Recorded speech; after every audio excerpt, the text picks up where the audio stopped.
نحمده ونصلي على رسوله الكريم اما بعد فاعوذ بالله من الشيطان الرجيم بسم الله الرحمن الرحيم رب اشرح لي صدري ويسر لي امري واحلل عقدة من لساني يفقهوا قولي۔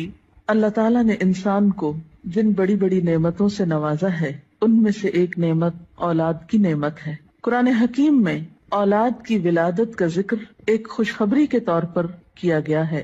ارشاد باری تعالیٰ ہے، یا زکریا انا نبشرک بغلام اسمہ یحییٰ لم نجعل لہ من قبل سمیا۔ اے زکریا، ہم تجھے ایک بچے کی خوشخبری دیتے ہیں جس کا نام یحییٰ ہے، ہم نے اس سے پہلے اس کا ہم نام کبھی کسی کو نہیں کیا۔ تو گویا اولاد کا دنیا میں آنا انسان کے لیے ایک خوشخبری کی حیثیت رکھتا ہے۔ ایک اور جگہ پر اولاد کو دنیاوی زندگی کی رونق اور زینت کہا گیا ہے۔ ارشاد باری تعالیٰ ہے، المال والبنون زینت الحیات الدنیا، مال اور بیٹے دنیاوی زندگی کی زینت ہیں۔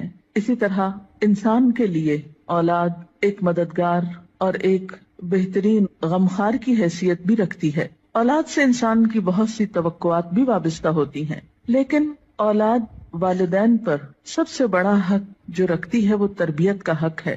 اس لیے والدین کو اس معاملے میں اپنی ذمہ داری کا ثبوت دینا چاہیے، اور قیامت کے دن اس کے بارے میں ان سے سوال بھی ہوگا۔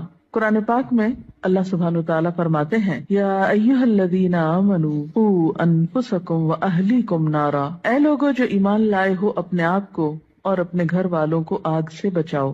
گویا والدین کی ذمہ داری میں صرف یہی شامل نہیں کہ وہ بچوں کو تعلیم دیں یا ان کے کھانے پینے کا بندوبست کریں، بلکہ ان کی ذمہ داری میں سے ایک اہم ذمہ داری یہ ہے کہ وہ ان کی اچھی تربیت کریں اور انہیں آخرت کے بھیانک انجام سے محفوظ کریں، آگ سے بچائیں۔ ایک حدیث میں بھی آتا ہے، آپ صلی اللہ علیہ وسلم نے فرمایا، کلکم راع وکلکم مسئول عن رعیتہ، تم میں سے ہر شخص نگران ہے اور ہر ایک سے اس کی رعایا کے بارے میں، ماتحتوں کے بارے میں سوال کیا جائے گا۔ فالمرأة راعیۃ فی بیت زوجہا، اور عورت اپنے شوہر کے گھر میں نگران ہے، یعنی صرف باپ سے نہیں ماں سے بھی پوچھا جائے گا کہ اس نے اپنے بچوں کی تربیت کیسے کی۔ اس لیے ہم دیکھتے ہیں کہ انبیاء علیہم السلام اپنی اولاد کے بارے میں ہمیشہ فکر مند رہے۔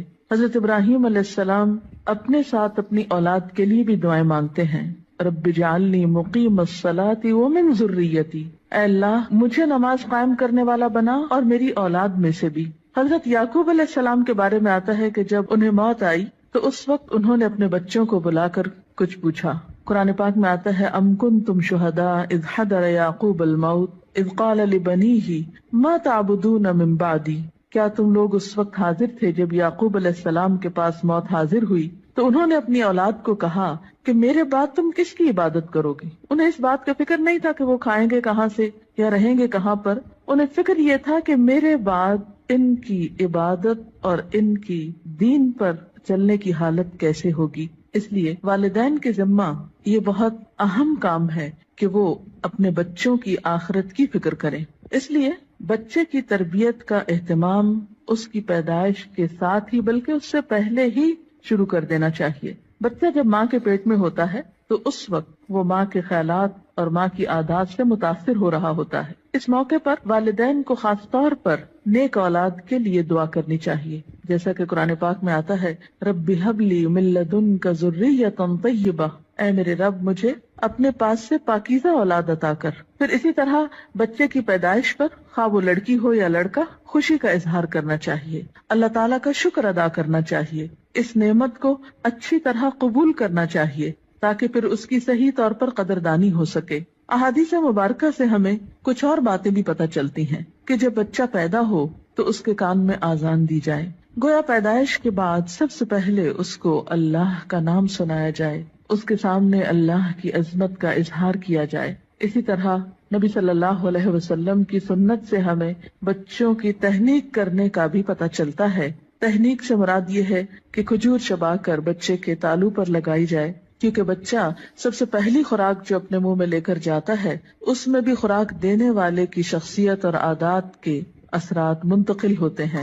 صحیح بخاری میں ابو موسیٰ اشعری روایت کرتے ہیں کہ میرے ہاں ایک بچہ پیدا ہوا میں اس کو لے کر نبی صلی اللہ علیہ وسلم کی خدمت میں حاضر ہوا. آپ نے اس کا نام ابراہیم رکھا. ایک کھجور سے اس کی تہنیک کی اور اس کے لیے برکت کی دعا کی اور اسے میرے حوالے کر دیا. پھر اسی طرح بچے کا نام اچھا رکھنا چاہیے. نام ایسا ہو کہ جس کا مطلب بھی اچھا ہو، تاکہ بچہ جب پکارا جانے پر اپنا نام سنے تو وہ اچھے لفظ کو بار بار سنے.